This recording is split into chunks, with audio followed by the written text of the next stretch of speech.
உங்கள் தங்க நகையை விற்று பணம் பெற நம்பிக்கையான நிறுவனம் மேக்ஸ் கோல்ட். கால் 04445454545.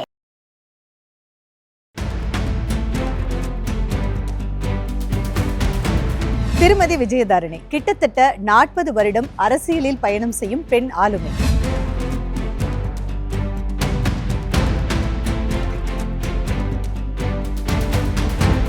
உங்க வீடு இங்க இருந்து பார்த்தாவே பீச் கீழ இருந்து பார்த்தாலும் தெரியுது, மேல இருந்து பார்த்தாலும் தெரியும். எல்லா இடத்துலயும் தெரியும். கொஞ்சம் தள்ளி தான் இருக்கு. கனவு வீட்டை பத்தி சொல்லுங்க. இல்ல, இது இருக்கும் 20 ஆண்டுகளுக்கு முன்னாடியே கட்டினது. நானும் என் கணவரும் சேர்ந்து கட்டின வீடு. ஒரு கல்லும் அவருடைய பேரை சொல்லுங்க. பரதம், முழுமையாக பரதம் கற்றுக்கிட்டேன். அப்புறம் பாட்டு கற்றுக்கிட்டேன், வீணை கற்றுக்கிட்டேன். ஆனால் எதுவுமே சுவாமி ரூம்ல கண்ணாடி விற்கிறதுக்கு ஒரு கதை இருக்கு, ஒரு விஷயம் இருக்கு. பெரிய மாதா சிலையே வீட்டில் வச்சிருக்கீங்களே. காலேஜ் ஜாயின் பண்ண உடனேயே அரசியலில் வந்துட்டேன். ஸ்டூடெண்ட் யூனியன் லீடராகவே வந்துட்டேன். அவர் அரசியல்லாம் கிடையாது, அப்போ தெரியவும் தெரியாது. ஆனால் அவர் அது ஒரு பொருட்டாக எடுத்துக்கல. அவர் என்கரேஜ் தான் பண்ணார். ஆரம்ப காலம் ரொம்ப சிரமமாக இருந்துச்சு. எல்லாத்துக்கும் அவர்கிட்ட கேட்டு பேசிகிட்டே இருப்பேன். அவருக்கு ரொம்ப உடல்நிலை சரியில்லாமல் இருந்தார். உண்மையாகவே அவருடைய இழப்பு எனக்கு பெரிய இழப்பு. டயாலிசிஸ் பண்ணிட்டு கோர்ட்டுக்கு போவார். அப்படிலாம் அவர் தன்னை வருத்தி கொண்டு கூட பணியாற்றுவார். அப்படிப்பட்ட ஒரு நபர். எனக்கு அவருடைய மறைவுக்கு பிறகு ரொம்ப எனக்கு. பட் 2024 காங்கிரஸை விட்டுட்டு வர்றது எவ்வளவு வலி மிகுந்ததா இருந்தது. அது ஒரு கடுமையான வலியை நான் அனுபவிச்சேன். மன உளைச்சல் ரொம்ப இருந்தது. அது பாஜக 2026 தேர்தலில் விளவங்கோடு சட்டமன்ற தொகுதி மறுபடியும் வேட்பாளராக நிற்கிறதுக்கு விஜயதாரணி மேடத்துக்கு வழங்கப்படும் அப்படின்னு நம்பலாமா? பதவிக்காக கேட்டு சண்டை போட்டு வெளியில வந்துட்டீங்களா அப்படிங்கிற ஒரு கருத்து. அரசியல்னால் ஏற்படக்கூடிய ஒரு அதிகாரத்தில் அரசியலில் பயணப்படும் பொழுது சபலம் இருக்கக்கூடிய ஆண்களை எப்படி சமாளிப்பீங்க? குடிச்சிட்டு ஃபோனில் ரொம்ப தொந்தரவு ஃபோன் பண்ணுறது, அந்த மாதிரிலாம். ஒரு கவுன்சிலரே பெரிய அரண்மனை மாதிரி பெரிய வீடு கட்டியிருப்பாரு. ஒரு கவுன்சிலரே எப்படின்னா பெரிய பெரிய பதவிகளில் வரும்போது அந்த லஞ்சம், ஊழல், தொகுதி மேம்பாட்டு நிதிக்காக கொடுக்கப்படுறத தனி மனிதன் தனக்காக தேர்ந்தெடுக்கப்பட்ட அந்த உறுப்பினர் செலவு பண்றாங்களோ அப்படின்ற ஒரு விஷயம் இருந்துகிட்டே இருக்குல்ல மக்கள் கிட்ட. எம்எல்ஏ ஆகி வக்கீல் தொழில சம்பாதிக்கிறதெல்லாம் சேர்த்ததெல்லாம் விற்க வேண்டிய சூழ்நிலை தான் ஏற்பட்டுச்சே தவிர பெருசா வாங்குற சூழ்நிலை பெருசா ஏற்படலை. அம்மா அரசியலுக்கு நிறைய சொத்தை வித்திருக்கேன்னு சொல்லியிருக்காங்க, அப்படியா? ஆமாமா அப்படின்ட்டாங்க. விளவங்கோடு சட்டமன்ற தொகுதியில் 2011, 2016, 2021 3 முறையும் வேட்பாளராக போட்டியிட்டு மக்களால் தேர்ந்தெடுக்கப்பட்ட சட்டமன்ற வேட்பாளர் காங்கிரஸ் விஜயதாரணி. பாஜக விஜயதாரணியா 2024 காங்கிரஸ்ல இருந்து வெளிவந்து பாஜகல சேர்றாங்க. ஏன் அப்படின்னா காங்கிரஸ்ல கிட்டத்தட்ட 37 வருடங்கள் பயணம் செஞ்சோம். தனக்கான முன்னுரிமை, பெண்களுக்கு முன்னுரிமை அளிக்கப்படலை, ஃப்ரண்ட்லைன் லீடர், சீனியாரிட்டிக்கு மதிப்பு இல்லைன்னு சொல்லி பாஜகவில் சேர்றாங்க. பீச் பக்கத்தில் ரொம்ப அழகான வீடு. இன்னைக்கு அவங்கள ஒரு வித்தியாசமான கோணத்தில் நம்ம பார்க்கலாம்.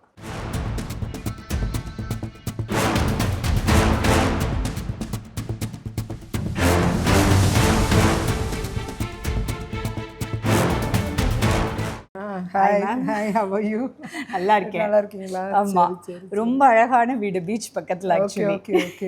உங்களோட ட்ரீம் ஹவுஸ்ல இது? ஆமா ஆமா, என்னோட மறைந்த என்னோட கணவரோட ட்ரீம் ஹவுஸ்.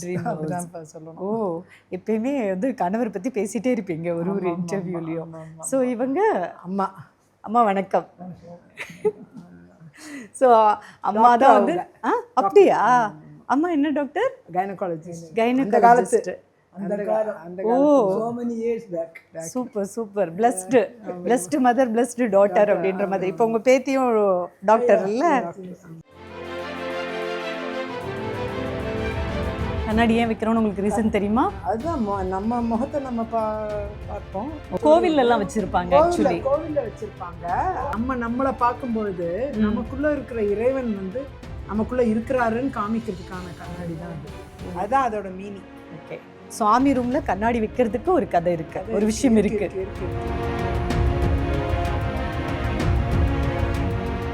ஆக்சுவலி என்ட்ரன்ஸ்லயே ரொம்ப அழகா வச்சிருக்கீங்க. நர்த்தன நாட்டியம் ஆடும் பிள்ளையார். ஆமா, நர்த்தன விநாயகர். இது ரொம்ப சிறப்பு ஆக்சுவலா. ஏதாவது காரணம் இருக்கா இவ்வளோ அழகா விளக்கோட சேர்த்து டெக்கரேட் பண்ணி வைக்கிறதுக்கு? ஒரு சென்ஸ் ஆஃப் டெக்கரேஷன் தான் இது. ஒரு டிவைன் எனர்ஜி வீட்டுக்குள்ள வந்த இருக்கு. உடனே இது ஒரு மீனிங்ஃபுல்லாகவும் இருக்கும். அது ஒரு பக்கம். ஸோ உங்களோட லா புக்ஸ் எல்லாமே இங்கே நிறைய இருக்கு இல்லை மேம்? இல்லை, இது எல்லாமே நான் ப்ராக்டிஸ்க்காக யூஸ் பண்ணுற புக்ஸ் தான். ஓகே. இது எல்லாமே எல்லா ஆக்ட்ஸும் இருக்கும். பேர் ஆக்ட்ஸ் இதெல்லாம் எல்லா ஆக்டும் இருக்கும் இதில். பேர் ஆக்ட்ஸு தமிழ்நாடு ஸ்டேட்குள்ள லாஸும் இருக்கும், சென்ட்ரல் லாஸும் இருக்கும். இதெல்லாம் சென்ட்ரல் லாஸ். இந்த புக்கெல்லாம் பார்த்தாவே எனக்கு பயமா இருக்கு. இவ்வளோ பெரிய லா புக்ஸ் இதெல்லாம் படிச்சு தான் வந்து இப்போ வந்து சுப்ரீம் கோர்ட் வரைக்கும் அவங்க வாதாடிட்டு. ஆமாம் ஆமாம் ஆமாம் ஆமாம். ஸோ உங்களுக்கு இன்டீரியரில் பயங்கர இன்ட்ரெஸ்ட் உண்டு. என்ன டெக்கரேட் பண்ணுறது, அதாவது சின்னதாக வேஸ்ட் ஆகிற பொருளை கூட ஏதாவது ரீயூஸ் பண்ண முடியுமான்னு பார்ப்பேன். அப்படியா? இங்கே அழகாக குட்டி குட்டியாக பூவெல்லாம் நிறைய வச்சிருக்கீங்கல்ல. நிறைய ரீயூசபிள் நிறைய இருக்கும். ஓகே. வீணை வாசிப்பாங்க யாரு? வீணை நான் தான் வாசிப்பேன். அப்படியா? ஆனால் இப்போ அதெல்லாம் ஒன்றும் எல்லாம் தூங்கிட்டு இருக்கு. விஜயதரணி மேம்க்கு என்னெல்லாம் தெரியும்? பரதம், இந்த முழுமையாக பரதம் கற்றுக்கிட்டேன். அப்புறம் பாட்டு கற்றுக்கிட்டேன், வீணை கற்றுக்கிட்டேன். ஆனால் எதுவுமே அரங்கேற்றம் ஆகல. ஓ, எல்லாமே ஆனால் கற்றுக்கிட்டேன், அவ்வளோதான். பாருங்க, சுப்ரீம் கோர்ட்டில் ஹை கோர்ட்டில் வாதாடுற ஒரு வழக்கறிஞர், மிகப்பெரிய அரசியலில் பெண் ஆளுமையாக 40 வருடமாக கிட்டத்தட்ட பயணம் பண்ணிட்டு இருக்காங்க. ஆனால் அவங்க சின்ன வயசுல எல்லாமே கற்றுக்கிட்டு இருந்திருக்கீங்க. உங்களுக்கு எது ரொம்ப பிடிக்கும் கற்றுக்கிட்டதுலையே? இல்லை, எனக்கு பரதம் ரொம்ப பிடிக்கும். டான்ஸிங் ரொம்ப பிடிக்கும்.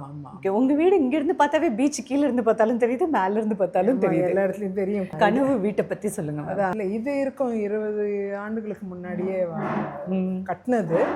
நானும் என் கணவரும் சேர்ந்து கட்டின வீடு. ஒரு கல்லும் அவருடைய பேரை சொல்லும். அந்த மாதிரி இந்த வீடை கட்டினோம். நாங்கள் 2 பேரும் சேர்ந்து தான் கட்டினது. ரொம்ப எங்களுடைய வாழ்க்கை இங்கே நல்லா தான் இருந்தது. அவர் ஆனால் இறந்துட்டார். அதுக்கப்புறம் எனக்கு அதோடைய தொய்வு இருக்க தான் செஞ்சது. அந்த இழப்போட பாரம் ரொம்ப அதிகம். நீங்கள் வேற காதல் திருமணம் இல்லை? பார்ஷியல் காதல்னா ஒன் சைடு காதலா? இல்லை இல்லை, பார்ஷியலாக காதல் திருமணமாக இருந்தால் கூட வீட்டில் எல்லாரும் சம்மதிச்சு அந்த திருமணம் முழுமையாக நடந்தது. ஓகே. ப்ராப்பராக. அதாவது நான் காலேஜ் படித்து முடிச்சு 1 இயர் கூட இல்லை.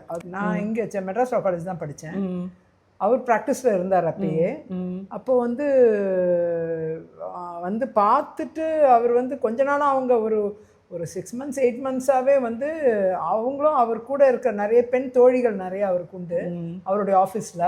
ஓகே. அவங்க எல்லாரும் சேர்ந்து எனக்கு சிஸ்டர்ஸ் மாதிரி எல்லாருமே அவங்க வந்து அவரோட சிஸ்டர்ஸ்ன்னு சொல்லலாம். ரொம்ப அவர்கிட்ட அண்ணா தம்பிங்கிற ரொம்ப அன்பாக அவங்ககிட்ட இருக்க. அவங்க எல்லாரும் சேர்ந்து என்ன பொண்ணு பார்த்தாங்க. அப்படியா? ஆமாம். பார்த்து அவங்க வந்து ஹைட்டு கரெக்டாக இருக்கும், இது கரெக்டாக இருக்கும், எல்லாம் அப்படிலாம் பார்த்து அவங்க முன்னாடியே பார்த்துட்டு இருந்திருக்காங்க. எனக்கு தெரியாது. கோர்ட்டில் நான் ஒரு தடவை போகும்போது ஒரு டீமாக ஒரு குரூப் பின்னாடியே வரும். அது நான் பெருசாக எடுத்துக்க மாட்டேன். நான் சரி இது என்ன ஒரு டீம் வருது, இது யாரோ அவங்க வேறு ஏதோ கேஸ் விஷயமா வராங்கன்னு. ஆனால் தொடர்ந்து அவங்கள பலமுறை பார்க்கும்போது எனக்கு ஒரு சந்தேகம் வந்தது, எதுக்கு இவங்க பின்னாடியே சுற்றிட்டு இருக்கிறாங்க அப்படின்னு சொல்லிட்டு சிரிச்சுட்டே போயிடுவேன் நான்.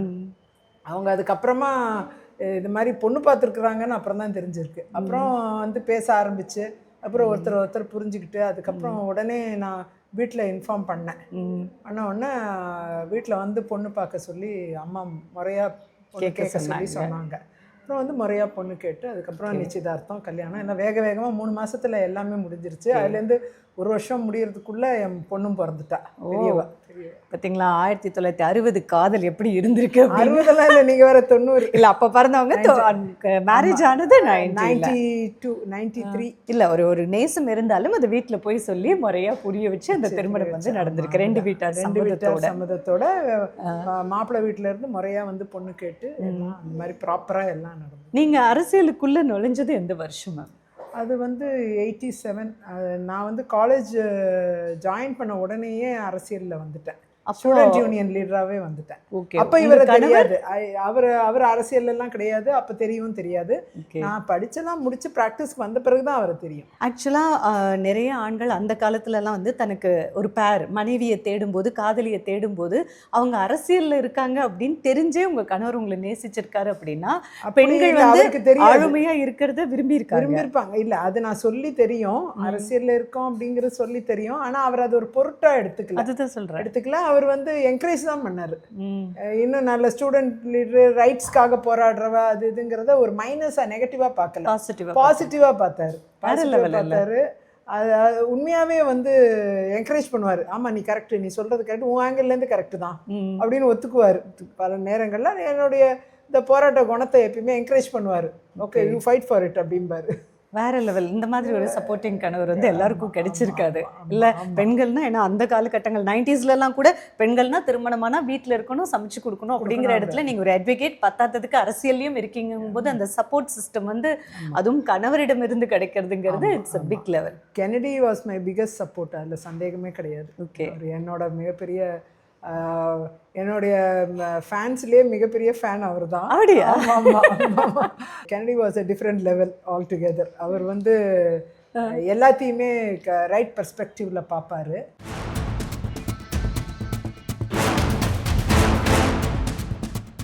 டைல்ஸ் एक्चुअली டிஃபரண்ட் கலர் காம்பினேஷன்ல இருக்கு. இது பெயிண்ட் பண்ணிருக்கேன். இந்த மாதிரி பெயிண்ட் பண்ணி ஆக்சுவலா இது Black டைல்ஸ் தான். ஓ, கீழ இருக்குது Black. அது கிரானைட் மாதிரி அந்த கருப்பு கலர் தான். அதுல இந்த மாதிரி பெயிண்டிங் பண்ணிருக்கேன். வால் பெயிண்டிங் நானே பண்ணிருக்கேன். அந்த கலர்ஃபுல் பர்சன் அப்படிங்கறது பார்த்தாவே தெரியும். கலர்ஸ் ரொம்ப பிடிக்கும். ஏதாவது ரீசன் இருக்கா? இல்ல, எனக்கு கலர்ஃபுல்லா இருக்கிறதே பிடிக்கும். கேர்ள்ஸ் குறிப்பா கலர்ஃபுல்லா இருக்கணும். பாசிட்டிவ் எனர்ஜியும் கூட. ஆமா, எனர்ஜியும் கூட. ஆமா. சோ இந்த பால்கனில இருந்து பார்த்தா அந்த கடல் தெரியுது. என்ன ஸ்பெஷாலிட்டி உங்க வீட்ல இந்த பால்கனி? பால்கனி ஆக்சுவலாக இது இந்த வீட்டுக்கு ஒரு பால்கனி தேவைன்னு கட்டினது.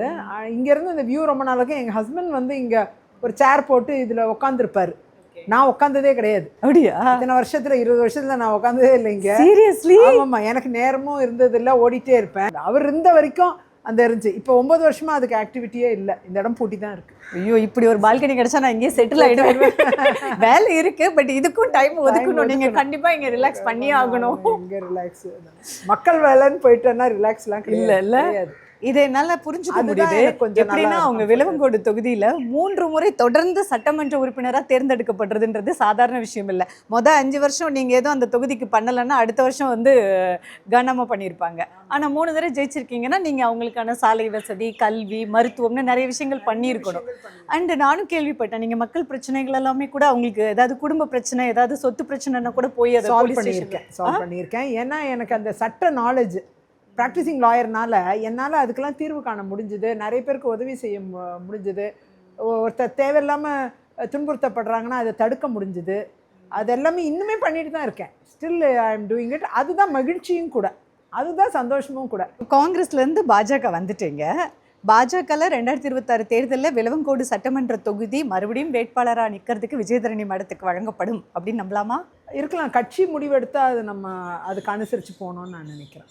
இல்லை, உங்களுக்கு ஒரு எக்ஸ்பெக்டேஷன் இருக்கும்ல, இது என் தொகுதி, நான் என் மக்கள் அப்படின்ற ஒரு விஷயம் இருக்கும். என் தொகுதி, என் மக்கள், என் மாவட்டம், என் தமிழகம் எல்லாமே நம்ம மக்கள் தானே. அது நிச்சயமாக என் தொகுதிங்கிறது ஒரு இணைப்பிரியாத பாசம் இருக்குது. விளவங்கோடு விஜயதரணின்னு பேரே விளவங்கோடு விஜயதரணி தான் பேரே. அதனால் எனக்கு அந்த இணைப்பிரியாத மக்களோட உள்ள அந்த பாசம் வந்து இருக்க தான் செய்யுது. இதுக்கப்புறம் கட்சி எடுக்கிற முடிவு எதுவாக இருந்தாலும் அதை ஏற்றுக்கிட்டு நம்ம மக்கள் பணி ஆற்றணுங்கிறது என்னுடைய நிலைப்பாடு. அது நிச்சயமாக நடக்கும்னு என்னோட நம்பிக்கை. பட் 2024 அதை விட்டுட்டு, அந்த பதவியை விட்டுட்டு காங்கிரஸே விட்டுட்டு வர்றது எவ்வளோ வலி மிகுந்த வலி. அது ஒரு கடுமையான வலியை நான் அனுபவித்தேன். அதில் மாற்று கருத்து இல்லை. அந்த மன உளைச்சல் ரொம்ப இருந்தது. அது ரொம்ப சிரமமாக இருந்துச்சு. அந்த முடிவு எடுக்கவே எனக்கு ரொம்ப சிரமமாக தான் இருந்தது. ஆனால் அந்த முடிவு எடுக்க வேண்டிய கட்டாயத்திற்கு நான் தள்ளப்பட்டேன். காங்கிரஸில் வந்து இந்த 4வது முறை எனக்கு சட்டமன்றத்தை நிற்க வைக்கிறத பற்றி ஆலோசிக்கப்படும்னாங்க. அதுக்கப்புறம் பாராளுமன்றத்துக்கு ஏதாவது ஒரு வாய்ப்பை உருவாக்குங்கன்னா அதுவும் பண்ண மாட்டேன்ட்டாங்க. சட்டமன்ற கட்சி தலைவர் 2 முறை ஜெயிச்சிருந்தேன். அப்போ என்னை சட்டமன்ற கட்சி தலைவர் ஆக்க மாட்டேன்னாங்க. 3வது முறை ஒரு வாய்ப்பு வந்தது, அதுலேயும் ஆக்க மாட்டேன்ட்டாங்க. அந்த மாதிரி எந்தெந்த வாய்ப்புகளில் எனக்கு மக்கள் பணியாற்றுவதற்கு சான்ஸ் கொடுக்கணுமோ அது எல்லாத்தையும் தடுத்துட்டு இப்பயும் சட்டமன்ற தேர்தல் வரும்போது அதுக்குண்டான நிராகரிப்பு தான் இருக்கக்கூடிய சூழ்நிலை இருந்துச்சு. அப்போ இல்லைன்னு சொல்கிற இடத்த விட உங்களை மக்கள் பணி ஆற்றுவோன்னு சொல்லி என்கரேஜ் பண்ணுற இடம் பெட்டர்னு நினச்சி தான் நான் பிஜேபிக்கு வந்துட்டேன். அவங்க என்கரேஜும் பண்ணுறாங்க. இப்போ விளவங்கோடு தொகுதிக்கு பொறுப்பாளராகவும் போட்டிருக்காங்க. நான் மக்கள் பணி பண்ணிட்டு தான் இருக்கேன், ஒர்க் பண்ணிட்டு தான் இருக்கேன். எல்லா இடங்கள்லையும் அங்கே எல்லா வீடுகளுக்கு போகிறது வர்றது, கல்யாண வீடுகள் அட்டென்ட் பண்ணுறது, மரண வீடுகளுக்கு போகிறது, விசாரிக்கிறது, இன்னும் விழாக்களில் கலந்து கொள்வது, இதெல்லாம் தொடர்ந்து தேவையான உதவிகள் செய்யறது. அதெல்லாம் கருத்தும் முன் வச்சாங்கல்ல மேம். பதவிக்காக கேட்டு சண்டை போட்டு வெளியில வந்துட்டீங்களா அப்படிங்கிற ஒரு கருத்து இல்லையே. பதவிக்காகன்னு இல்லை, அதாவது மக்கள் பணி ஆற்றணுங்கிற ஒரு எண்ணத்தோட தான் அரசியலுக்கு வந்தவன் நான். அப்படி இருக்கும் பொழுது ஒரு அதிகாரம், அரசியல்னால் ஏற்படக்கூடிய ஒரு அதிகாரத்தில் நிச்சயமாக மக்கள் பணி ஆற்றி நாம் மக்களுக்கு நிறைய நன்மைகளை கொண்டு சேர்க்க முடியும். அந்த ஒரு வாய்ப்பை இழக்க வேண்டிய ஒரு சூழ்நிலை காங்கிரஸில் ஏற்பட்டுச்சு எனக்கு. அதனால தான் நான் கட்சி மாற வேண்டிய கட்டாயம் வந்தது. பாஜக கட்சி அந்த வாய்ப்பை எனக்கு வழங்கி பணியாற்றுங்கன்ட்டு இப்போ என்னை என்கரேஜ் பண்ணுறாங்க. ஒரு பால்கனியில் உட்காந்து நான் அனுபவிக்க வேண்டியதை கூட எனக்கு சந்தோஷம் அளிக்கலை. ஆனால் மக்கள் பணி ஆற்றுவது மட்டுமே எனக்கு சந்தோஷம் அளிக்கக்கூடிய மனநிலையை கொண்ட நான் எப்படி என்னால் வந்து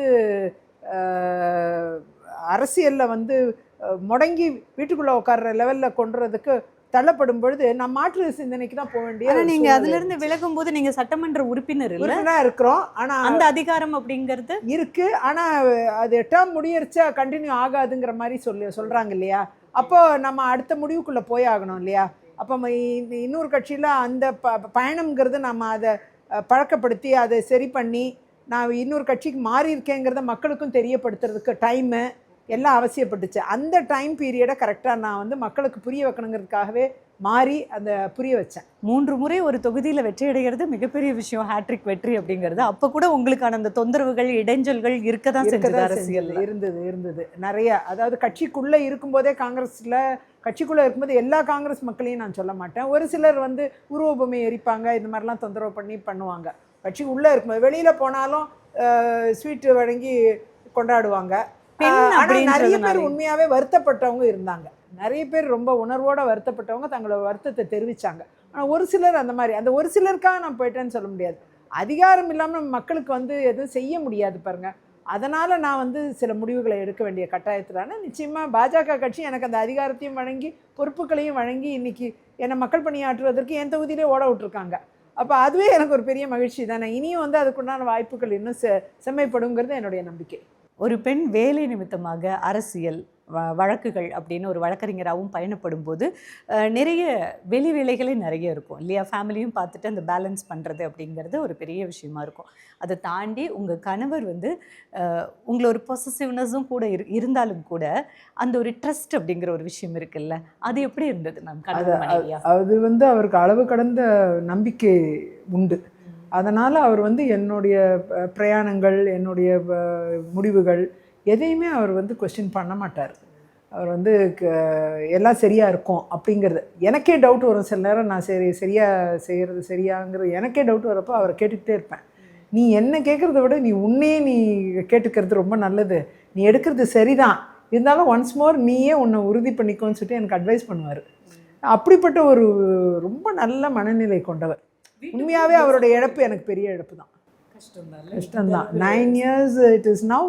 ஐ ரியலி கனாட். நான் அந்த ஆரம்ப காலம் வந்து ரொம்ப சிரமமாக இருந்துச்சு. எல்லாத்துக்கும் அவர்கிட்ட கேட்டு பேசிகிட்டே இருப்பேன். அவருக்கு ரொம்ப உடல்நிலை சரியில்லாமல் இருந்தார். 7 வருஷம் நான் எம்எல்ஏவாக இருந்தப்போவே அவருக்கு உடல்நிலை ரொம்ப பாதிக்கப்பட்டு டயபெட்டிஸு, ரீனல் ஃபெயிலியரு, டிரான்ஸ்பிளான்ட் பண்ண முடியாத சூழ்நிலை அப்படிலாம் இருந்தது.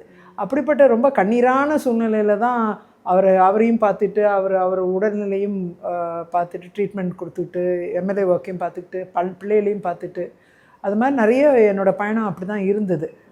அப்படிப்பட்ட சிரமமான நேரத்தில் கூட அவர் எனக்கு ரொம்ப உதவியாக இருப்பார். என்னோடய கேசஸ் எல்லாம் அவர் பார்த்தார். கோர்ட் கேசஸ் எல்லாம் அவருக்கு முடியலனா கூட அவர் கோர்ட்டுக்கு ஒழுங்காக போயிடுவார் கரெக்டாக. அது மாதிரி டயாலிசிஸ் பண்ணிவிட்டு கோர்ட்டுக்கு போவார். அப்படிலாம் அவர் தன்னை வருத்தி கொண்டு கூட பணியாற்றுவார். அப்படிப்பட்ட ஒரு நபர். எனக்கு அவருடைய மறைவுக்கு பிறகு வந்து ரொம்ப எனக்கு ஒரு பெரிய மனத்தாங்கல் அதிகமாக இருந்தது. அதுலேருந்து என்னால் மீண்டு வரவே முடியல. இப்போ கூட அதோட சிரமங்கள் இருக்க தான் செய்யுது. அவரும் சின்ன வயசுலேயே, ரொம்ப சின்ன வயசுலேயே இறந்துட்டாங்க. 46 வயசில். ஆமாம், ரொம்ப யங்கேஜ். பட் என்ன பண்ணுறது, குழந்தைங்களும் சின்ன குழந்தைங்க, அவங்க எல்லாம் இப்போ ஓரளவுக்கு வளர்ந்துட்டாங்க. இருந்தாலும் மகள், ஆமாம், அவங்களோட அந்த வளர்ச்சி பயணத்தில் அவங்க அப்பா இல்லைங்கிறது எனக்கு பெரிய கஷ்டமான ஒன்று தான். எனக்கு மட்டும் இல்லை, அவங்களுக்கும் அது ரொம்ப, என் பிள்ளைகளுக்கும் ரொம்ப கஷ்டமான பயணம் தான். பொண்ணு வந்து டாக்டராக இருக்கா, பையன் வந்து லா படிச்சிட்ருக்கான். இப்போ ஒரு அரசியல்லையும் இருந்து சிங்கிள் விமனாக காதல் கணவரை தவறினதுக்கு அப்புறமும் உங்களுடைய பொறுப்புகளை அவ்வளோ அழகாக பண்ணி இன்றைக்கி பொண்ணை டாக்டருக்கு கல்யாணம் பண்ணி கொடுத்துருக்கீங்க. பையன் அட்வொகேட்டாக இருக்கார். இருந்தாலும் அவர் அப்படிங்கிறது நிரப்ப முடியாத ஒரு இடம் தான் அது. அந்த அந்த அந்த இடத்த நிரப்பவே முடியாது. அவரோட சப்போர்ட்டுங்கிறது மிகப்பெரிய சப்போர்ட் எனக்கு அது. ஆனால் இப்போ அவர் இருக்கிறதா நினச்சிக்கிட்டே அந்த சப்போர்ட்டை நான் பிடிச்சிக்கிட்டே போய்கிட்டு இருக்கேன். நான் இடத்துல ஒன்று சொல்லணும், அவங்களோட வலி வந்து அவங்களுக்கு தான் தெரியும் இல்லை, அந்த காதல், அந்த கணவருடைய இழப்பு அப்படின்றது. ஆனால் பெண்கள்னாலே ஒரு விஷயம் வந்து பதிவு பண்ணுறாங்கல்ல, சமையலை ரசித்து பண்ணணும், ஒரு கோலம் போட்டால் ரசித்து பண்ணணும், வீடோட இன்டீரியரை ரசித்து ரசித்து பெண்கள் பண்ணுவாங்க அதிகமாக. ஆனால் அந்த பெண் தன்னை அலங்காரம் பண்ணால் மட்டும் அதை வந்து ஆணை கவர்றதுக்காக அலங்காரம் பண்ணுறான்னு மாற்றிடுறாங்க.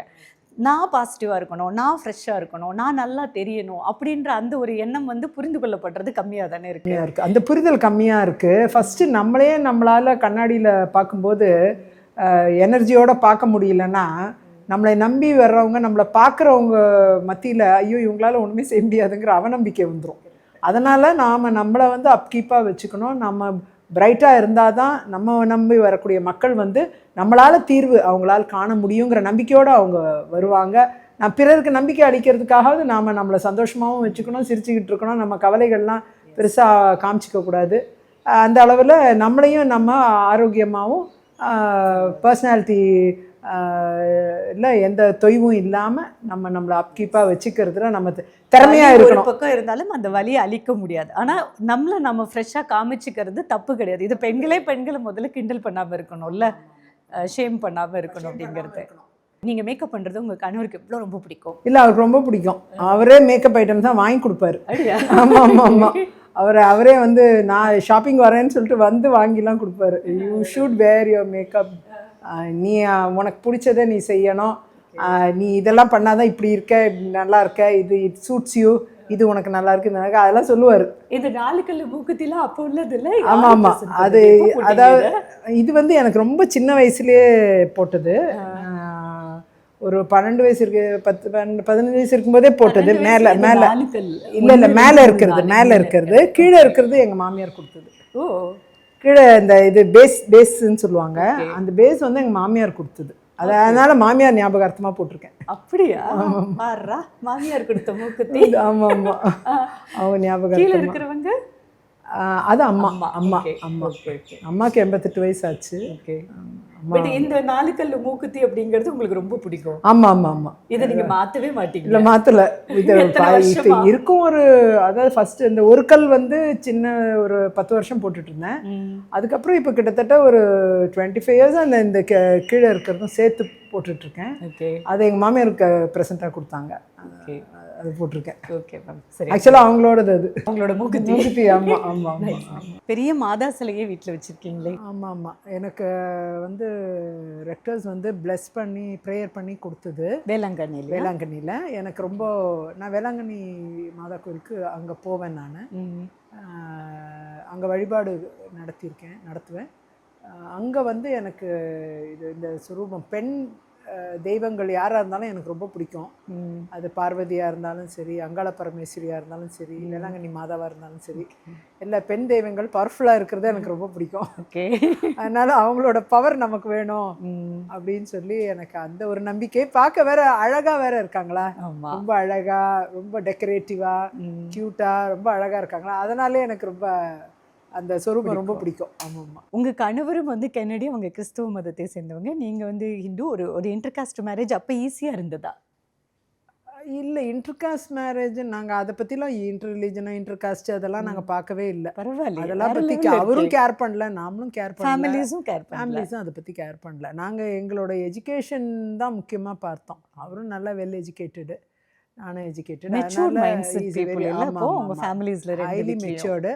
நாங்கள் அதெல்லாம் பற்றி நாங்கள் எது பற்றியும் பார்க்கல. நாங்கள் எந்த இதையும் போய் தோண்டி இந்த காஸ்ட் அந்த மதம் அது எது பற்றியும் நாங்கள் அதுக்கு ஒரு இம்பார்ட்டன்ஸ் கொடுக்கோம். உங்கள் பிள்ளைங்களுக்கும் இப்போ எல்லாருக்கும் அதே தான், அதே சூழ்நிலை தான். என்னோட மகளும் வந்து கிறிஸ்தவத்தில் தான் கல்யாணம் பண்ணி கொடுத்துருக்குறேன். அவங்களும் ரோமன் கேத்தலிக்ஸ் தான். அந்த மாதிரி அங்கேயும் வந்து நாங்கள் வந்து கல்வி அடிப்படையில் தான் எல்லாத்தையுமே பார்த்துமே தவிர நாங்கள் வேறு எதுவும் ரிலிஜன் பற்றியோ இதை பற்றியோ அதெல்லாம் பார்க்கல. எல்லாத்தையும் பொதுவாக எல்லார் விஷயத்துலேயும் வந்து அதை ஒரு பொருட்டாக எடுக்க வேண்டாம் அப்படிங்கிறது. ஆனால் நாம் ஃபாலோ பண்ணக்கூடிய நம்முடைய ரிச்சுவல்ஸு, நம்மளுடைய விஷயங்களை நான் அதையும் நான் காம்ப்ரமைஸ் பண்ணதில்லை. அதில் கரெக்டாக எல்லா விஷயங்களையும் கரெக்டாக பண்ணணும். அமாவாசைக்கு கரெக்டாக படையல் போடுறது, இது பண்ணுறது, அதெல்லாம் எப்பயுமே நாங்கள் பண்ணக்கூடிய எல்லா ரிச்சுவல்ஸையும் அது கரெக்டாக அதையும் பண்ணுவோம். இந்த பாகுபாடுங்கிறது பெருசாக என்கிட்ட கிடையாது. உண்மையிலேயே சாதி மதத்திற்கு அப்பாற்பட்டு அரசியல்வாதி, பெண் அரசியல்வாதி அப்படின்னா அது விஜயதரணி மேம் ஆமாம் தான். ஆமாம் ஆமாம், அப்படி கூட எடுத்துக்கலாம். பெரிய எனக்கு அதில் அரசியலில் இந்த மதங்களோ ஏதோ பெருசாக வர்றதுக்கான வாய்ப்புகள் இல்லை. பாஜகவில் குறிப்பாக வந்து அதற்குண்டா அந்த மாதிரி மதவாத எண்ணங்களுக்கு இடம் இல்லாது இருக்கிறதுனால தான் நான் பாஜகவை சூஸ் பண்ணி எதுவும் நெடுநாட்கள் அதில் இவ்வளோ நாள் எதாக இருந்தாலும் இப்போ 2 ஆண்டு காலம் இதில் பயணிச்சுக்கிட்டே இருக்கேன் பாருங்கள். எனக்கு அது பிடிச்சிருக்கிறதுனால தான். ஏன்னா அங்கே அந்த ப்ரெஷர் இல்லை. நீங்கள் இந்த மதத்தில் இப்படி இருக்கணும், இந்த ஜாதியில் இப்படி இருக்கணும், அந்த மாதிரி எந்த ப்ரெஷரும் இந்த கட்சியில் இல்லை. எல்லாத்துக்கும் இங்கே இடம் இருக்குங்கிறத நான் நேராக உள்ளே வந்த பிறகு நான் புரிஞ்சுக்கிட்டேன். பட் வெளியில வேற ஒரு பேசு வேறு இருக்கு. வெளியில் வேற ஒரு பேசு இந்துத்துவா கட்சி கட்சியில் அப்படிங்கிற ஒரு ஆமாம் ஒரு பிம்பத்தை உருவாக்குறாங்க. அது மிகவும் தவறு. எல்லாருக்குமான இடம் இங்கே இருக்குங்கிறத என்னை போன்றவர்கள் உள்ளே வந்த பிறகு புரிஞ்சுக்கிட்டேன் நான். நீங்க எம்எல்ஏவா இருக்கும்போது ஒரு எம்எல்ஏவோட சம்பளம் எவ்வளவு, அது எதுக்காக நீங்க செலவு பண்ணுவீங்க, எப்படி இருந்தது மேம்? பிகாஸ் லஞ்சம், ஊழல் அதெல்லாம் பத்தி நிறைய பேசிட்டு இருக்கோம். நீங்க 3 முறை ஒரே தொகுதியில சட்டமன்ற உறுப்பினராக தேர்ந்தெடுக்கப்பட்டிருக்கீங்க. உங்க சம்பளம் வந்து முதல்ல நான் தேர்ந்தெடுக்கப்பட்ட போது 55,000 இருந்தது. அதுக்கப்புறம் அது படிப்படியாக உயர்ந்து 1,05,000 ஆச்சு. 1 லட்சம் வரைக்கும் சம்பளம். அந்த சம்பளத்தை பொறுத்த வரைக்கும் அது வந்து பெருசாக நமக்கு வாழ்க்கைக்கு பெருசாக அது பத்தாது. அதெல்லாம் அது வந்து நம்ம 2 பேருக்கு சம்பளம் கொடுக்கறது அதுக்கே சரியாக போயிடும். நீங்க தான் கொடுக்கணும். நம்ம தான் கொடுக்கணும், அரசு கொடுக்காது. அவங்களுக்கு சம்பளம் கொடுக்கறது அந்த செலவுமே ஓடி போயிடும் அதில். மற்றபடி நான் கோர்ட்டுக்கு போய் சம்பாதிக்கிற காசு தான் மற்ற எல்லா செலவினங்களுக்கும். என் குடும்பத்துக்காக இருக்கும். கணவர் அட்வொகேட்டு. அவர் இறந்த பிறகும் நான் உழைச்சி சம்பாதிக்கிறது என்னுடைய பணத்தை என் பிள்ளைகளுக்காக மட்டும் கிடையாது, என்னுடைய தொகுதிக்கு என்னுடைய போக்குவரத்து செலவு இது எல்லாத்துக்குமே இதுலேருந்து வரக்கூடிய வருமானம் அது அப்படி தான் அது போயிட்டுருக்கு. அதனால தான் நான் எம்எல்ஏ ரிசைன் பண்ண பிறகு கூட எனக்கு அது ஒரு சிரமமாக தெரியல. அந்த 1 லட்ச ரூபாய் அந்த பிஎஸ்க்கு தான் நான் கொடுக்குற மாதிரி இருந்தது. இப்போ கட்சி இது தொகுதி ஆஃபீஸ் மெயின்டெனன்ஸு அதெல்லாம் அதில் போகும். இப்போ எனக்கு அது ஒரு பெரிய நாங்கள் நிறைய பொதுமக்கள் தரப்புலேருந்து பார்க்குறது என்னன்னா மேம், ஒருத்தர் ஒரு கவுன்சிலர் எலெக்ஷனில் போய் நின்று ஜெயிச்சிருப்பார். அது வரைக்கும் சாதாரண ஓட்டு வீட்டில் இருப்பார். ஒரு கவுன்சிலரே பெரிய அரண்மனை மாதிரி பெரிய வீடு கட்டியிருப்பார். ஈவன் நான் எங்கள் ஏரியாலையும் பார்த்துருக்கேன், நிறைய பேர் சொல்லியும் கேட்டிருக்கேன். ஒரு கவுன்சிலராக வந்ததுக்கப்புறமா ஓட்டு வீடு எப்படி பெரிய வீடாக மாறிச்சு. அப்போ ஒரு கவுன்சிலரே எப்படின்னா பெரிய பெரிய பதவிகளில் வரும்போது அந்த லஞ்சம், ஊழல், தொகுதி மேம்பாட்டு நிதிக்காக கொடுக்கப்படுறத தனி மனிதன் தனக்காக தேர்ந்தெடுக்கப்பட்ட அந்த உறுப்பினர் வந்து செலவு பண்ணுறாங்களோ அப்படின்ற ஒரு விஷயம் இருந்துக்கிட்டே இருக்குல்ல மக்கள்கிட்ட. இருக்கலாம். ஊழலுங்கிறது நிறைய இடங்களில் இருக்குது, நான் இல்லைன்னு சொல்ல மாட்டேன். ஆனால் அதே நேரம் திட்டங்களை எழுதி தான் தர முடியுமே தவிர நிதி வந்து கவுன்சிலர் கையிலையோ இல்லை எம்எல்ஏ கையிலையோ எம்பி கையிலையோ நிதிகள் கையில் வராது, அவங்க அக்கௌண்ட்டுக்கெலாம் போகாது. ஆனால் அதே நேரம் அவங்க எழுதி கொடுக்குற திட்டங்கள் என்ன மாதிரி திட்டங்கள் அது வந்து மக்களுக்கு தேவையான திட்டங்களாக இருக்கணும். அந்த மாதிரி இல்லாத விஷயத்தில் ஊழல் இருக்க வாய்ப்பு இருக்கும். ஆனால் அதே நேரம் நீங்கள் பார்த்தீங்கன்னா என்னை பொறுத்தவரை நான் பார்த்தீங்கன்னா எம்எல்ஏ ஆகி நிறைய பணிகள் கட்சிக்காகவும் இதுக்காகவும் செஞ்சுட்டு இருந்த சில சொத்துக்களை வித்திருக்கனே தவிர ஆமாம் பெருசாக எதுவும் வாங்கலை. இன்னும் இருக்கிறது வக்கீல் தொழிலில் சம்பாதிக்கிறதெல்லாம் சேர்த்ததெல்லாம் விற்க வேண்டிய சூழ்நிலை தான் ஏற்பட்டுச்சே தவிர பெருசாக வாங்குற சூழ்நிலை பெருசாக ஏற்படலை. அதனால் எனக்கு அரசியலுக்கு வந்து சொத்து விற்றீங்களா? நிறைய விற்றுருக்கேன். எதுக்கு தேவைப்படுது இல்லையா? இப்போ நமக்கு போக்குவரத்து செலவு, அந்த செலவு, இந்த செலவு அதெல்லாம் வந்து இவங்க கொடுக்குற சம்பளத்துலலாம் பத்தாது, பண்ண முடியாது. அதனால் நாம் தேவைகளுக்கு நம்ம ப்ளஸ் கட்சிக்கும் நம்ம நிறைய உதவியாக இருக்கணும். அதுக்கும் நம்ம சிலதெல்லாம் செய்யணும்னா நம்ம கையிலேயும் நம்ம ஃபண்ட்ஸ் கொஞ்சம் இருக்கணும். ஓரளவுக்கு கட்சியும் சப்போர்ட் பண்ணுவாங்க, எந்த கட்சினாலும், அது இல்லைன்னு சொல்ல மாட்டேன். ஆனால் அதே நேரம் வந்து நாமளும் வந்து ஃபண்ட்ஸில் வந்து சஃபர் ஆகக்கூடாது. அதுக்கு வந்து சிலதை இழக்க வேண்டியது வரும். ஆனால் அதே நேரம் திட்டுவாங்களா டாக்டர் அம்மா? ஆமாம் திட்டுவாங்க. அரசியலில் வந்து நீ இழந்தது தான் அதிகம் அப்படின்னு அடிக்கடி திட்டுவாங்க. ஆனால் எனக்கு வந்து மக்கள் பணி ஆற்றுறதுல மகிழ்ச்சி இருக்குது. அந்த மகிழ்ச்சிக்காகவே நான் இதெல்லாம் பலதையும் விட்டு கொடுத்துருக்கேன். அம்மா அரசியலுக்கு வந்து நிறைய சொத்தை வித்திருக்கேன்னு சொல்லியிருக்காங்க, அப்படியா? ஆமாமா அப்படின்ட்டாங்க.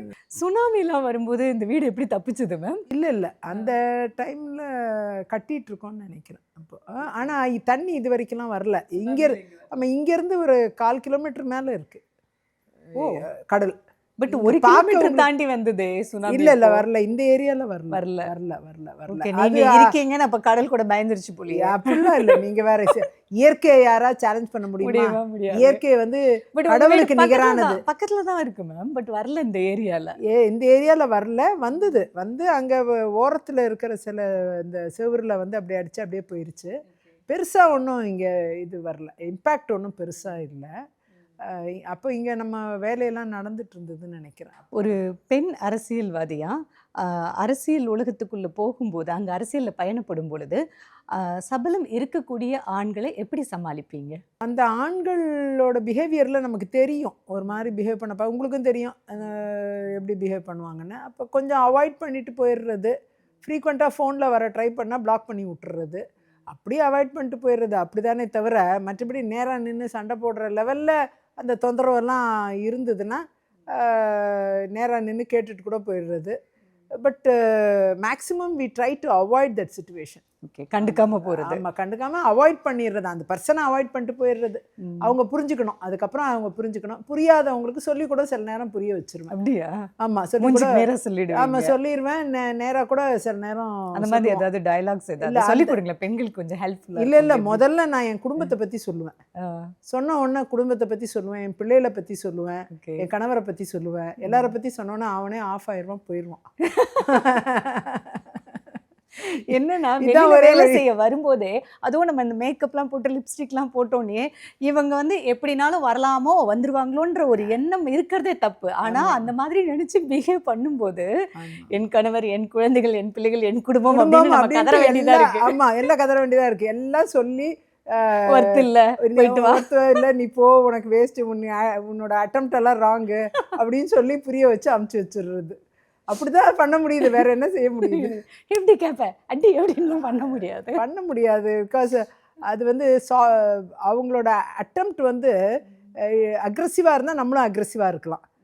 அவங்க அட்டெம்ப்ட் வந்து any girl or any woman they try to approach, அது நல்லா தெரியும்.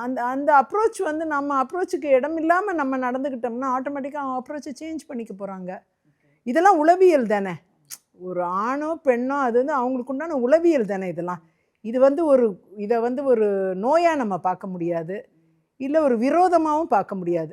இது ஒரு மனிதனுக்கு உண்டான ஒரு உளவியல் தான். இது இட்ஸ் அ சைக்கலாஜிக்கல் அட்டெம்ப்ட், அப்படி தான் நினைக்கிறேன். அதை நம்ம சொல்லும்போது அவங்களே புரிஞ்சுக்குவாங்க, அவ்வளோதான். நான் என்னை பொறுத்த வரைக்கும் ஐ ஹேண்டில் இட் தட் வே. ரொம்ப அக்ரெசிவாக, ரொம்ப சிலர் வந்து குடிச்சிட்டு ஃபோனில் ரொம்ப தொந்தரவு ஃபோன் பண்ணுறது அந்த மாதிரிலாம் பண்ணுவாங்க. அந்த மாதிரிலாம் ஃபோனை பிளாக் பண்ணி போட்டு இனிமேல் கூப்பிடாதீங்க, ரொம்ப கஷ்டமாக இருக்குது, உங்களுக்கு எதாவது தேவை இருந்தால் நீங்கள் வந்து ஒரு மெசேஜ் போடுங்க, உங்களோட பிரச்சனைகளுக்கு ஏதாவது உங்களுக்கு உண்மையாகவே ஏதாவது பிரச்சனை இருக்குது, அந்த பிரச்சனைக்கு தீர்வுனா அது நீங்கள் ஒரு எஸ்எம்எஸ் போடுங்க, இல்லை ஒரு மெசேஜ் வாட்ஸ்அப் போடுங்க, உங்களுக்கு அந்த சால்வ் பண்ணுறதுக்கு நான் ஹெல்ப் பண்ணுறேன், பட் அதர்வைஸ் டோன்ட் அப்ரோச் அப்படின்னு சொல்லிடுவேன். அந்த மாதிரி உங்களோட செல்ஃப் கேர் அப்படின்றது எப்பயுமே மெயின்டைன் பண்ணுவீங்களா மேம்? நீங்கள் ஒரு டைமில் நீங்கள் வெயிட் ரிடக்ஷன் பண்ணீங்க இல்லையா? எத்தனை கிலோலேருந்து எத்தனை கிலோ குறைஞ்சிங்க? அது இப்போ சொல்லணுமா? I was too heavy, above 100 மேலே அது ரொம்ப இருந்தேன். ஹைட்டுனால தெரியாமல் இருந்தது.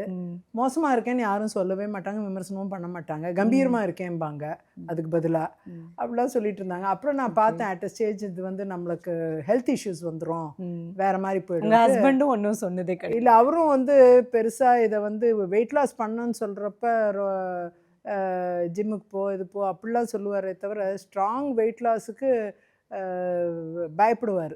வேறு ஏதாவது உனக்கு காம்ப்ளிகேட் ஆகிடக்கூடாது அப்படின்னு சொல்லுவார். இப்போ நேச்சுரல் வேல டயட் கண்ட்ரோலில் பண்ணணும்னு சொல்லிகிட்டே இருப்பார். அதுக்கப்புறம் அது மாதிரி பிளான் பண்ணி அது மாதிரி வெயிட் லாஸ் பண்ணிட்டேன். ஜிம்மெல்லாம் போய் டயட் தான், நிறைய டயட் கண்ட்ரோலில் தான் நல்லா குறைஞ்சிருச்சு. ஸோ எவ்வளோ ஒரு ப்ரொசீஜர் ஒரு நியர்லி 45-50 kg குறைச்சிட்டேன். அது நல்ல ரிடக்ஷன். அது பண்ணி அதுக்கப்புறம் கொஞ்சம் கெயின் ஆச்சு, அதை அப்படியே மெயின்டைன் பண்ணிக்கிறேன். அப்படியே அது ரொம்ப கெயினாக விட்டுறாமல் மெயின்டைன் பண்ணிக்கிட்டு இருக்கணும். அது கான்ஷியஸாக மெயின்டைன் பண்ணணும். ஹெல்த்து வந்து ரொம்ப முக்கியம் இல்லையா? இப்போ மக்கள் பணி ஆற்றணும், ஜனங்களுக்காக ஓடணும்னா நாமளும் ஹெல்த்தியாக இருக்கணும் இல்லையா? செல்ஃப் கேர், ஹேர் கேர்லாம் எப்பயுமே பண்ணுவீங்க? அது ரொட்டீன், எனக்கு எந்த கேரும் பண்ண வேணாம். சும்மா அப்படி பேசாமல் இருந்தாலே அது பாட்டுக்கு இருக்கும், ஒரு கேரும் பண்ண வேண்டாம். ஓகே, தனியாக ஹேர் கேர்லாம் எதுவுமே பண்ணுறது கிடையாது. எதுவும் ஸ்கின் கேரு, ஹேர் கேரு எதுவுமே நான் பண்ண மாட்டேன். சும்மா ஒரு ஏதோ ஒரு சிம்பிள் மேக்கப்பு, அந்த மேக்கப் கூட ஜாஸ்தி மாதிரி மற்றவங்களுக்கு தெரியும். அது it's a very simple makeup, 5 நிமிஷத்தில் போடுற ஒரு மேக்கப். அதை தவிர்த்து நான் வேறு எதுவுமே செப்பரேட் கேருன்னு எதுவுமே எடுக்கிறது இல்லை. யாராவது உங்களை அரசியலுக்கு வந்ததுக்கப்புறம் மேக்கப் போடாதுன்னு சொல்லியிருக்காங்களா? இல்லை, யாருமே சொன்னதில்லை. எல்லாருமே இது விமர்சனம் பண்ணுறவங்க கூட பின்னாடி பேசுவாங்க. விமர்சனம் பண்ணுறவங்க கூட அழகாக மேக்கப் ராணின்ட்டு அழகாக தான் கூப்பிடுவாங்க. சரி, ராணிங்கிற வார்த்தை அதில் இருக்குன்னு சொல்லி எனக்கு சந்தோஷமாக இருக்கும். ஓகே, கூப்பிட்டுக்குங்க, நல்லா கூப்பிட்டுக்குங்க. எல்லாத்துலேயும் பாசிட்டிவ் தான் இல்லை? பாசிட்டிவ் தான். ஆமாம், இதையும் பாசிட்டிவாக எடுத்துக்குவோம். நைஸ். அட் லாஸ்ட், பெண்களுக்கு நீங்கள் சொல்ல வேணும் அப்படின்னு விரும்புகிற விஷயம்? பெண்களை பொறுத்த வரைக்கும் துணிச்சலோடு இருங்க, தைரியத்தோடு இருங்க, நேர்மையாக இருங்க, எதை பற்றியும் பயப்படாதீங்க. நம்மக்கிட்ட நேர்மை இருக்குது, அதனால் நம்ம துணிஞ்சிருக்கோம், பயப்படாமல் இருக்கோம். பதில் சொல்ல தயாராக இருங்க. அது ஒன்று தான். அந்த ஒரு ஆட்டிடியூடை பக்காவாக க்ரியேட் பண்ணி வச்சுக்கிட்டாங்கன்னா எல்லாத்துக்கும் பதில் கிடைக்கும். நம்மளை நெகட்டிவ் ஆக்கிறதுக்கு 1000 விஷயங்கள் இருக்கும், ஆனால் நம்ம மனசு மட்டும்தான் பாசிட்டிவ். அந்த 1000 நெகட்டிவை நம்மளுடைய ஒரு மனசு பாசிட்டிவ் ஆக்கிரும். அந்த 1000 நெகட்டிவும் பாசிட்டிவாக மாறிடும். அதுதான் உங்களுடைய வெற்றி. அதை மட்டும் தொடர்ந்து செஞ்சுட்டே இருங்க பெண்கள். இப்போ 2026 எலெக்ஷனில் என்டிஏ கூட்டணியில் விஜயோட டிவிகேயும் வந்தால் திமுகவுக்கு மாற்று கட்சி உருவாக்குறதுக்கான ஒரு வெற்றி வாய்ப்பு இருக்கும். அப்படி இல்லைன்னா ஓட்டை தான் பிரிப்பாங்க. இந்த என்டிஏ கூட்டணியும் சரி, டிவிகே தனித்து செயல்படும் போது ஓட்டை பிரிப்பாங்க, மறுபடியும் டிஎம்கே வரும் அப்படின்னு ஒரு பேச்சு இருக்குது. இப்போ விஜய் கட்சியை பொறுத்தவரை விஜய் கட்சி, சீமான், திமுக கூட்டணி, தேசிய ஜனநாயக அதிமுக தலைமையிலான கூட்டணி 4 முனை போட்டியாக மாறும். அப்படின்னா அவங்க ஓட்டை தான் பிரிப்பாங்க. அப்படி தான் இருக்கும். ஆனால் அதே நேரம் இணைந்து பயணித்தா அது பெரிய வெற்றி. இன்னும் கொஞ்சம் எந்த கூட்டணியில் இருக்காங்களோ அந்த கூட்டணிக்கு அவங்க நிச்சயமாக விஜய் வந்து திமுக கூட்டணியில் போக வாய்ப்பே கிடையாது. அதிமுக கூட்டணிக்கும் அவருக்கு வர்றதுக்கான எந்த சமிக்கையும் எனக்கு தெரியல. அந்த வகையில் வந்து 4 முனை போட்டியாக வருங்கிறது என்னுடைய பார்வை. வாக்குகளை பிரிக்கக்கூடிய ஒரு தன்மை தான் இருக்கும். அது வெற்றி வாய்ப்பு யாருக்குங்கிறதுல மிகப்பெரிய ஒரு இது என்ன சூழ்நிலை வந்து தமிழ்நாட்டில் ஒரு டைட்டான சூழ்நிலை வரும். அது நல்லதும் கூட. ஒரு வகையில் மக்களுக்கு அது நன்மையை சேர்க்கக்கூடியதாக கூட இருக்கலாம். பிஜேபி கூட என்டிஏ கூட்டணியில் பிஜேபிக்காக வருவார் அப்படின்னு நினைக்கிறீங்க? வந்தால் திமுகவை ஒழிக்கணும், ஊழல் திமுகவை ஒழிக்க வேண்டும் என்ற ஒற்றை நிலைப்பாடு இருக்கக்கூடிய எல்லா கட்சியும் ஒன்றா சேர்ந்ததாக இருக்கும், இல்லைன்னா பிரிஞ்சு நிற்கிறதா இருக்கும். அதனால் லாபம் யாருக்குன்ட்டு தேர்தல் முடிஞ்சாதான் தெரியும். இவ்வளோ நேரம் ரொம்ப அழகாக நிறைய விஷயங்களை உங்களோட பர்சனல் அண்ட் பாலிடிக்ஸ் ரெண்டுமே ஷேர் பண்ணீங்க. தேங்க்யூ. ரொம்ப நன்றி. நேயர்களுக்கும் நான் நன்றியை தெரிவிச்சுக்கிறேன். உங்கள் தங்க நகையை விற்று பணம் பெற நம்பிக்கையான நிறுவனம் மேக்ஸ் கோல்ட். கால் 04445454545.